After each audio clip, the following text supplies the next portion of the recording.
O Bauman, que eu fico falando com tanta intimidade, né? Na verdade, ele se chama Zygmunt Bauman, ele é um sociólogo polonês, faleceu há poucos anos, acho que há uns 2 anos mais ou menos, e ele virou assim um queridinho, um sociólogo super pop. Foi muito comum ver pessoas lerem Bauman em rodoviárias, em aeroportos, em shoppings, e a leitura é bastante agradável.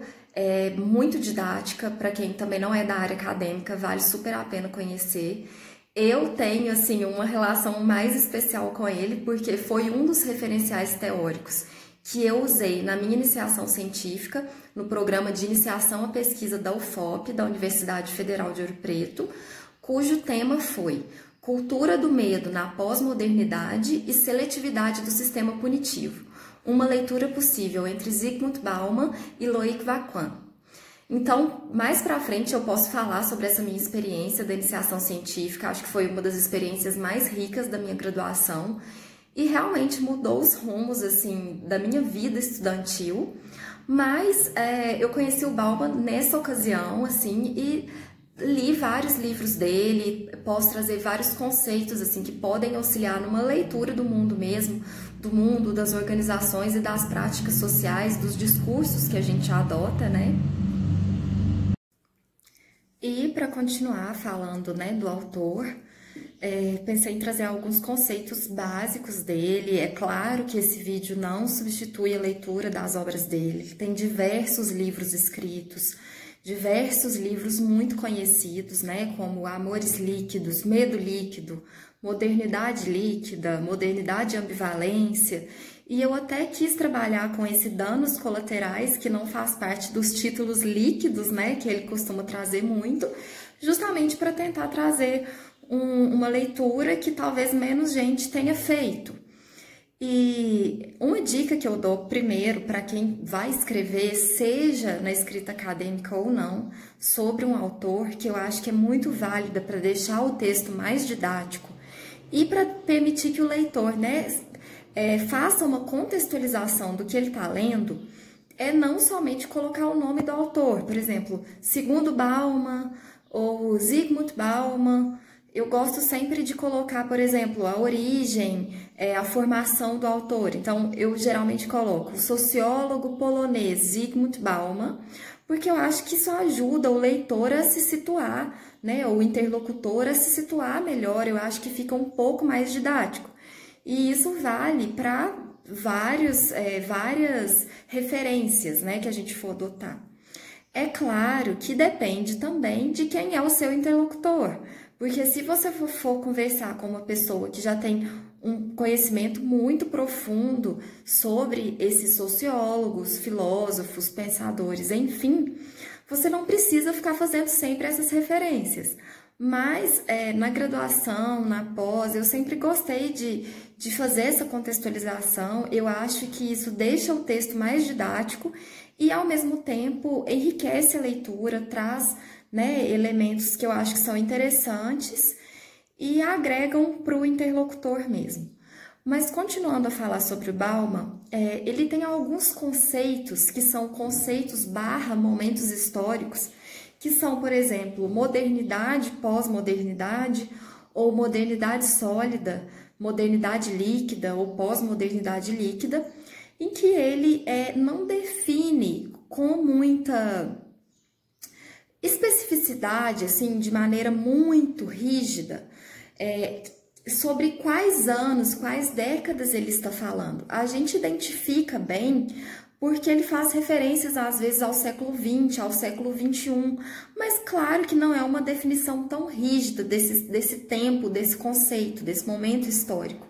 Mas a modernidade sólida, ela seria considerada aquele período em que havia uma definição dos papéis das pessoas, em que, por exemplo, o casamento era para sempre, as profissões eram para sempre. Então a pessoa ingressava aos 20 e poucos anos para trabalhar numa empresa e se aposentava naquela empresa, em que a pessoa sempre estudava uma matéria só dentro da sua formação. Então uma pessoa, por exemplo, que se graduou em enfermagem, ela vai atuar na área de enfermagem ao longo da vida toda.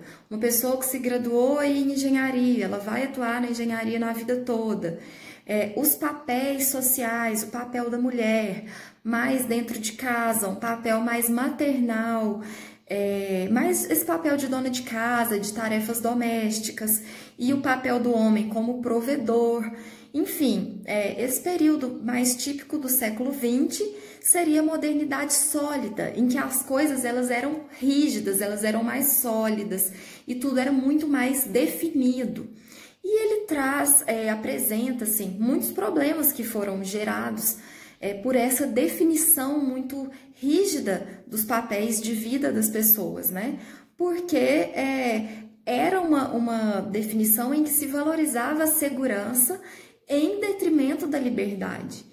Então as pessoas às vezes ficavam num casamento infeliz por anos, mas aquele casamento dava uma segurança para aquela pessoa. Não estou falando só de uma segurança econômica, mas também, e deixava às vezes essa pessoa de experimentar a liberdade de um recomeço de vida, de novas tentativas de relacionamento e de organização mesmo da própria vida. E na modernidade líquida ou na pós-modernidade, tudo isso que era assim muito sólido, muito rígido, vai sendo relativizado e a gente vai tendo essa sensação de uma liberdade cada vez maior e de uma insegurança cada vez maior também, porque os nossos referenciais, a rigidez das instituições sociais, tudo isso vai sendo flexibilizado, vai sendo relativizado. E aí a gente começa a conviver com sensações que a gente achava que a gente tinha extinto da vida humana, com a racionalidade, que seriam o medo, a dúvida, os conceitos de sorte, azar, porque a gente achava que com o desenvolvimento da ciência, né, nesse período do século XX, na modernidade sólida, que a gente conseguiria determinar o mundo, o funcionamento das coisas e a própria vida humana dentro de uma racionalidade, de uma organização em que a gente eliminaria o acaso, que a gente eliminaria o medo, tudo seria facilmente controlado. Mas vivendo essa experiência, a gente viu que não é possível.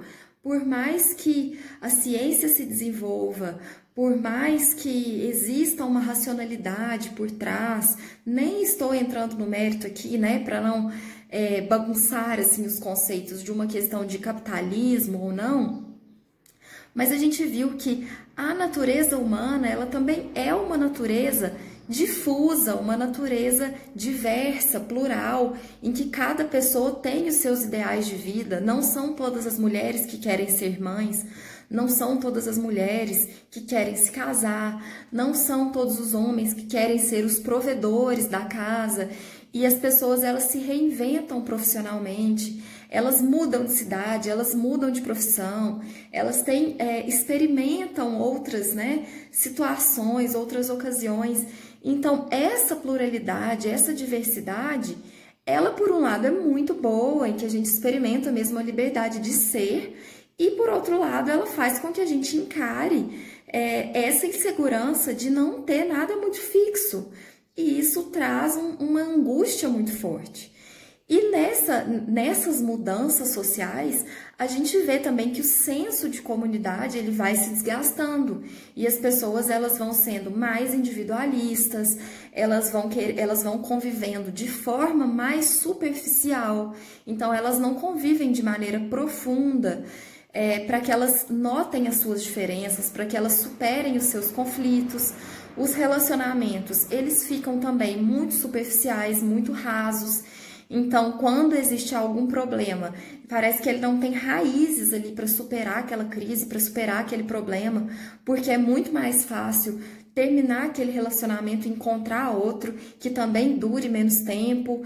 Enfim, todas essas mudanças, elas são abordadas pelo Bauman e elas falam muito sobre a vida como a gente vive hoje e a angústia que a gente sente de, por exemplo, não ter uma amizade real com os nossos vizinhos e de conviver com os nossos amigos muito mais virtualmente do que presencialmente.